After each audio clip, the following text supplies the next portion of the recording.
주택연금 이용 현황을 보면은 작년 말 기준으로 약 9만 명 좀 넘게 이용을 하고 계신데요.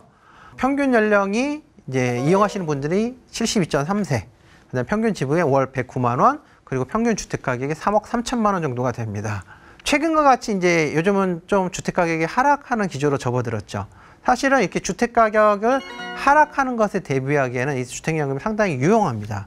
왜냐하면은 주택 가격이 높을 때의 평가액을 기준으로 주택연금을 받아 놓으시면 나중에 주택 가격이 하락을 해도 그 연금액이 줄어드는 게 아니라 그냥 원래 책정된 연금을 계속 드리는 구조로 돼 있거든요.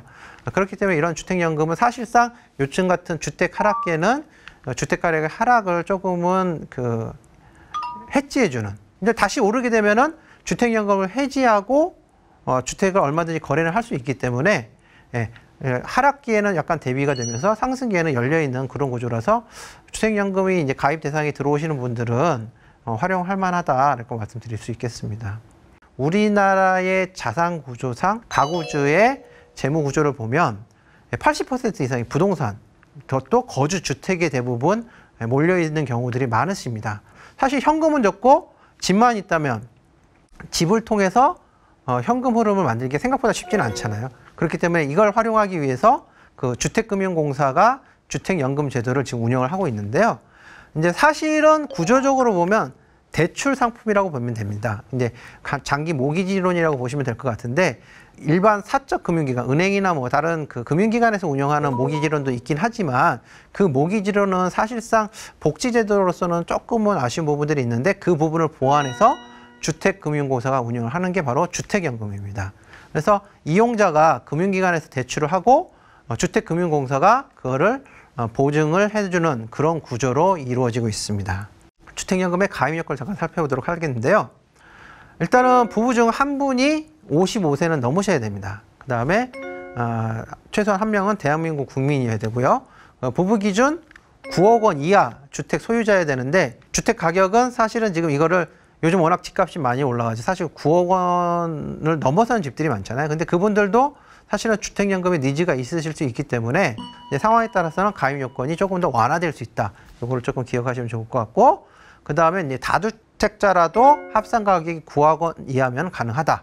그리고 9억 원 초과 2주택자는 3년 이내에 한 주택 팔면 가능하다. 그래서 생각보다 가입 여지가 많이 있으니까 내가 자산이 조금 연금도 많이 부족한 것 같고, 그 다음에 금융자산도 부족해서 현금 유동성이 떨어진다고 생각하시는 분들은 이 주택연금을 잘 활용하시면은 조금 부족한 현금 흐름에 도움이 많이 된다라고 말씀을 드릴 수 있겠는데요.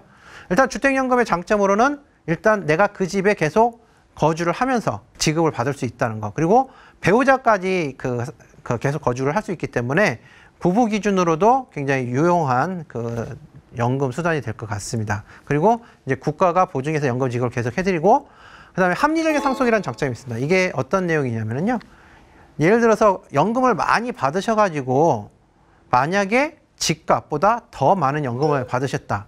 그러면은 왠지 이제 그냥 사적인 관점에서, 금융기관 관점에서는 준 돈이 더 많기 때문에 그걸 받아야 될 것 같죠. 근데 하지만 주택연금은 약간 국가의 정책적인 지원이 있는 부분이기 때문에 혹시 그런 상황이 생기더라도 국가가 더 나간 연금액에 대해서 남은 상속인들한테 환수를 요청하지 않습니다. 그래서 그런 부분들, 그러니까 아까 주택가격이 하락을 한다고 하더라도 내가 받은 연금액이 더 많더라도 그게 상속자들한테 부담이 안 되기 때문에 활용하기가 좋다. 그럼 반대로 만약에 더 적은 금액의 연금을 받았는데 두 분 다 사망을 하셨다 그럴 경우에는 남는 금액이 있으면 다 상속자들한테 돌려드리거든요. 그래서 사실은 상방으로는 열려있고 하방으로는 해지 기능이 있기 때문에 이게 어떻게 보면 주택연금을 활용하는 관점에서는 굉장히 유리한 장점이다. 그 다음에 최근에 도입된 자료 중에 신탁 방식 주택연금도 하나 알아두시면 좋을 것 같습니다. 그러니까 주택 소유자가 그냥 이제 대출 방식으로 주택연금을 신청하시는 게 아니고요. 신탁계약에 따라서 신탁 등기를 해서 담보로 주택을 제공을 하고 보증을 하는 방식으로 연금을 타시는 건데요. 어떤 문제가 있을 수 있냐면 사실은 예를 들어서 자산이 집밖에 없는데 이제 집의 소유주가 사망을 하셨을 때 이제 집은 상속재산이 되잖아요.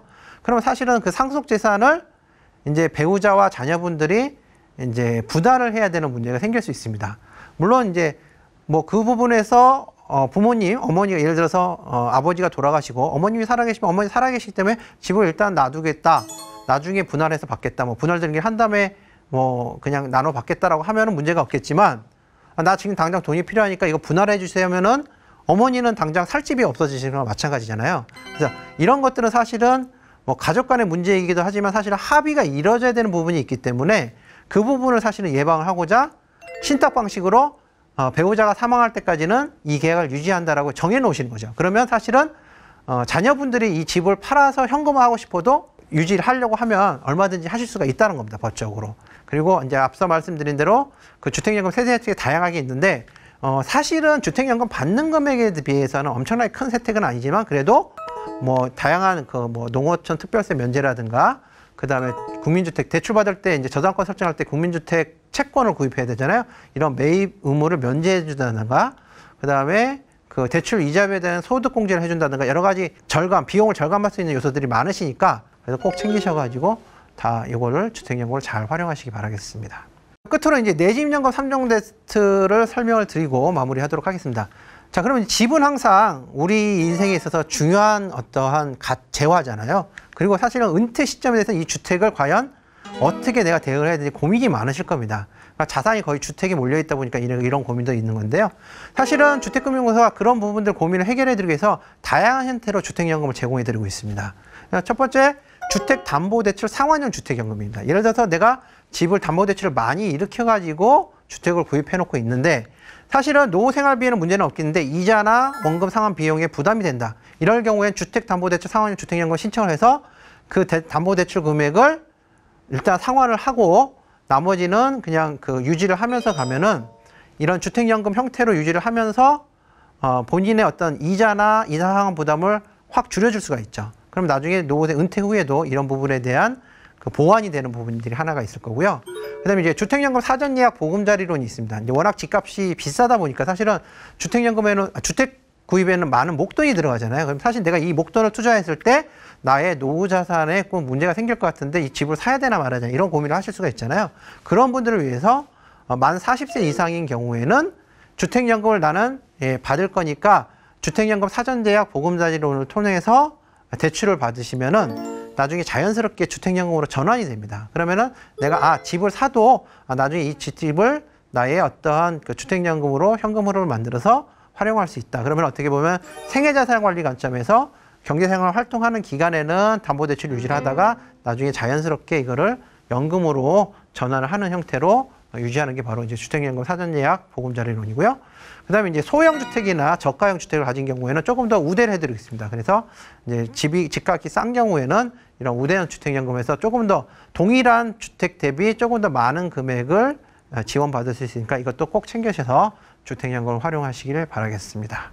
자, 여러분들 이게 말씀드린 연금이 다양하게 있는데요. 그리고 다음 시간에는 이제 사적연금에 대해서 설명을 드릴 건데 이 부분을 한꺼번에 파악하기 좋은 사이트가 있어서 소개를 드립니다. 바로 연금소득을 한눈에 할 수 있는 통합연금 포털인데요. 여러분들이 어디에 어떻게 연금이 들어가 있는지 잘 모르시잖아요. 그걸 수시로 체크해 보시는 게 좋은데 그걸 이 통합연금 포털을 해서 체크를 해보시면 본인의 연금 자산관리에 많은 도움이 되니까 기억해 놓으셨다가 활용해 보시기 바라겠습니다. 오늘 강의는 여기서 마치도록 하겠습니다. 감사합니다.